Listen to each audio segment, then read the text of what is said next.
Yo, two, we back. Told you, we staying consistent here. But as y'all can see, we got Lil Baby, Crazy Brother, Lil Steve. Y'all know free G5 on the G5. Yeah, yeah. G5. We finna see what G5 is talking about. I think he's still locked up. Y'all let me know in the comments if he's still locked up. But I remember when he was out here, we seen him on stage. So we finna see what they're talking about, see how crazy folks was. Lil Baby, Crazy Brother, Lil Steve, aka G5. Let's see. Lil Baby is one of the hottest artists in the game. But before we hop in the booth, he was really active in the streets of Atlanta, and a lot of his homies still got both feet in the trenches. Today, we're breaking down the wild story of his brother, Lil Steve, aka G5, who went from breaking into over 100 cars to fighting a crazy murder case. Wait. 100 cars? That's crazy. Let's get right to it. Lil Baby's one of the biggest rappers in the game right now, but his go. brother Lil Steve was actually famous before him. Baby blew up back in 2017 after his mixtape Perfect Timing dropped, but Steve was making headlines 3 years before that in 2014. In June 2014, Lil Steve got out of jail and was given 20 to 30 years of probation. Releasing him turned out to be a bad idea for the Atlanta police, though, because Steve pretty much started a crime wave all by himself. A month after he got out, Lil Baby. Is this his older brother or is this his younger brother? It gotta Steve be made his older headlines brother. breaking into over 100 cars in hotel parking lots. When the news broke, he already had 24 warrants out. He started the Kia Boys. This is started the Kia Boys. This is started it. Breaking into 118 whips. According to them, Steve was running around breaking into cars, stealing GPS devices, phones, and laptops. But the biggest thing he was snatching was guns, which made the cops and everyone else even more nervous. People in the neighborhood was worried about getting robbed, and the cops told them stop leaving anything valuable in their whips because they couldn't catch Lil Steve. They had surveillance photos of him robbing cars at a Motel 6. But a local news station interviewed Steve's grandma. She told him, what that say? Make Alice's grandmother told. Might have done something, but no, not that many. Breaking into over 100 cars in under a month is wild. But in 2018, Steve got breaking into over 100 cars in under a month? That means every night folks was outside taking people's cars. That's crazy. 100 cars in under a month is wild. But in 2018, Steve got caught up in an even crazier case. By 2018, Lil Baby was already one of the hottest new rappers in the game. His debut album dropped in May and hit number 3 on the Billboard 200. And in October, he released a collab tape with Gunna and earned a Grammy nomination for the track Drip Harder. But while he was popping up in the industry, his little brother was getting wrapped up in murder cases. On November 30th, 2018, the police found 2 men who got robbed and shot at a Waffle House parking lot in Brookhaven. Nobody knew what went down, but one of the dudes was pronounced dead at the scene, while the other was taken to the hospital for treatment. A few days later, cops arrested a dude named Pierre Gregory Singletary for the shooting. It looked like a simple case at first, but come to find out, Singletary was actually the victim. On December 11th, the cops booked Steve and Who folks on the right? Who is this?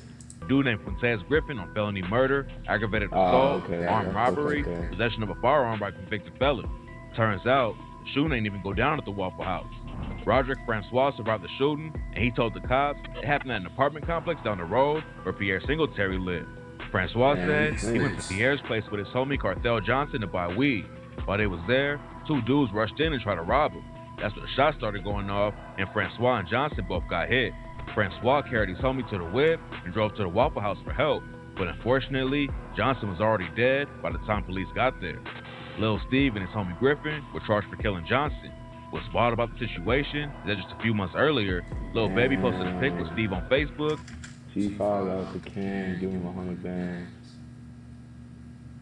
Bro, look at his twins. The fuck Lil Baby got on? Tight ass jeans. And captioned it with G5 out the can, give him 100 bands. Even if Baby didn't really hand over 100 racks, he was already big enough to take care of his bro Steve without having to crash out over little weed deals. But you never know what's really going on behind the scenes. And obviously, the cops thought they had enough evidence to take him down over the robbery and killing. Steve and Griffin sat in jail while they waited for the trial to start, but the situation with the state's case against them was a hot mess. There was a lot of issues getting a trial date that both sides could agree on, and at one point, the state basically wanted to let Steve and Griffin go until they can get more evidence to convict them. But the judge wasn't rocking with the idea. By that point, they had been sitting in jail for over a year.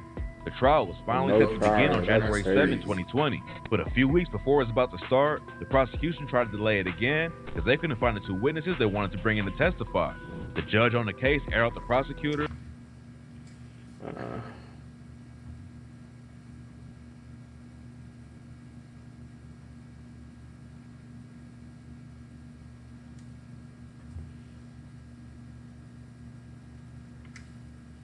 And said the state attempted to conceal its many failures by filing motions to delay the trial without evidence.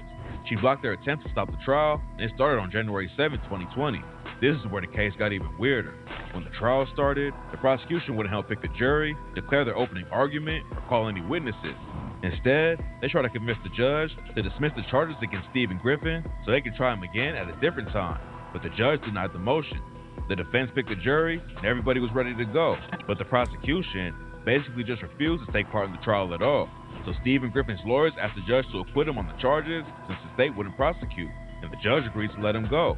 The judge said, the state takes the position these defendants are dangerous to the community, but if so, it was the state which failed the community by failing to present any case at all for their conviction. Beating the murder charge was a huge win for Lil Steve. He celebrated with the First Day Out track where he rapped beating the murder charge was a huge win for Lil Steve. He celebrated with the First Day Out track where he raps, caught you lacking, pulled up with that fucking semi, made it happen. 500 just to prove I ain't did it. And they was hating on him. Baby came and scooped me in a fucking Rolls truck. A Venador behind me with the fucking doors up. The good times ain't last long though. And Steve ended up getting booked again in 2020. Somehow, he got released again by mistake. Steve spent the next few months hiding out. When the cops finally tracked him down, they found him in a penthouse apartment with drugs, $20K in cash, and $11K in sneakers. Steve was curled up under the bed, but he came out and surrendered. He's back on the streets again. Now the situation's getting even messier. A few months ago, Young Thug's homie Rue accused Steve of snitching on him. Rue even posted paperwork that allegedly proved Steve flipped on him. He claims that Steve changed his name to G5 to avoid being labeled as a rap. Steve hasn't commented on the situation. Left his name to G5 to the paperwork that allegedly proved Steve flipped on him. He claims that Steve changed his name to G5 to avoid being labeled as a rap. Steve hasn't commented on the situation, but lately he ain't been seen with Lil Baby like he was labeled as a go surrender. He's back on the streets again. Now the situation's getting even messier. A few months ago, Young Thug homie Rue accused Steve of snitching. Rue even posted paperwork that allegedly proved Steve flipped on him. Now we gotta react to that Gunna song, cause Gunna did say Lil Baby do be rocking with snitches. That's in his group. Let me find out if Gunna talking about Steve changed his name Lil to G5 to avoid being labeled as a rap. Steve hasn't commented on the situation, but lately he ain't been seen with Lil Baby like he used to. Everyone knows that Thug and Lil Baby are tight, but Thug's homie calling this bro a snitch pretty serious.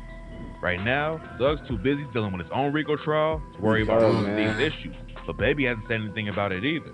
Rumors say that Georgia might be going after 4PF for RICO charges next, so Baby might just be trying to keep his distance from a dude who barely beat a murder charge. There's a lot going on with Atlanta right now. YF and Lucci and his crew are tied up in a RICO case, and Young Thug's trial is set to begin next month. If rumors are true, Baby and 4PF might already be under investigation. Nobody knows how all this is going to play out, so tap in for updates while the stories develop. Free the guys, man. Free G5. Challenge for all of you. I don't want to hear you Mr. Beast, but free G5, man. Here we go, another reaction video, man. But y'all let me know, man. Y'all think G5 snitch and that's who Gunna talking about? Shit, we go see. We might have to react to that video, man. Make sure y'all like, comment, subscribe, and we out, man.